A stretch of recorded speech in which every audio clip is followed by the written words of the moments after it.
Good evening. A lot of people ask all sorts of questions about various capabilities and skills that may not even be in their immediate future. So one of the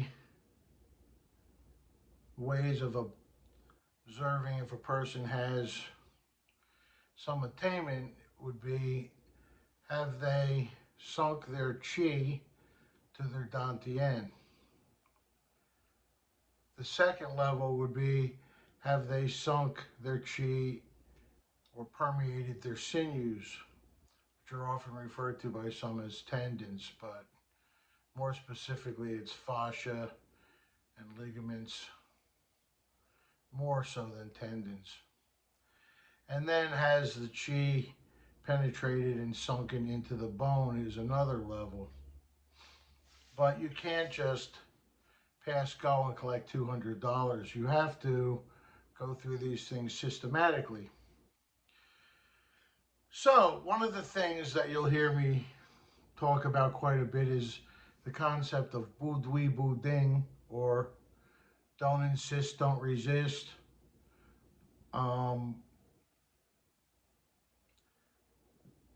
None of the higher skills are anywhere near available until you have some degree of that. Now, I say some degree because nothing is really linear. It's always by degrees that we learn things. So, sinking your Qi to your Dantian, releasing your Qi down, all of these things are nice to talk about, but what we're talking about is, does your subconscious mind obey your will? Now, if it doesn't obey your will, then it's a lot like a dog pulling you around by a leash.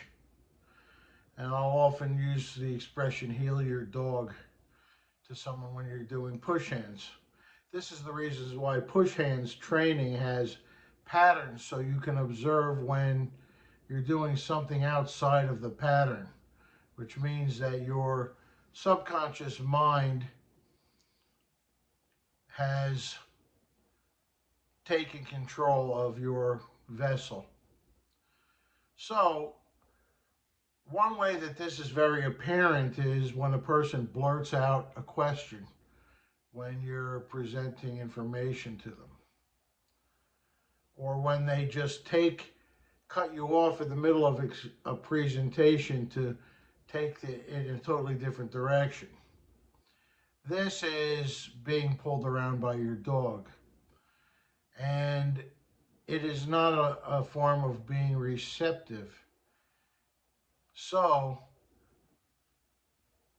at the first level, you might be like, okay, I'm not going to ask any questions until he's done. But if you're still in a state of like, all right, as soon as he stops talking, I'm going to ask this question, you're still not receptive. You're still not empty. And you might even have various feelings of agitation or anger if your teacher is particularly long-winded. So as you learn to let go of those desires and expectations and just become receptive, and even let go of the question that you want to ask later, and know that you'll have it surface again another time, and you can write it down and stick it in your pocket, and then when you go to class you can pull it out and ask the teacher, after class, before class. But whenever you're at a state where you want to interrupt that person, or you're frustrated that they're too long-winded, you're not in a state of emptiness, you're not in a state of receptivity, and essentially you're not following. When you give all that up and your Qi just calms down and settles into your Dantian, and your mind becomes empty because you're not thinking of techniques and moves and questions and interpretations of what's being presented, you start to approach emptiness. at least at that level. And as you approach the emptiness at that level, then you may find that it's very calming and very freeing. If I do push hands with someone, I'm not at all thinking of any techniques to do. I'm not at all thinking. I'm pretty much just being empty and receptive and letting them be the architect of their own demise, letting them create the circle, and I capture the circle and finish the circle to learn to return the energy back to them.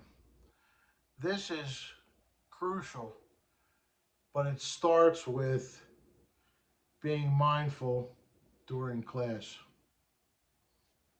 Thank you.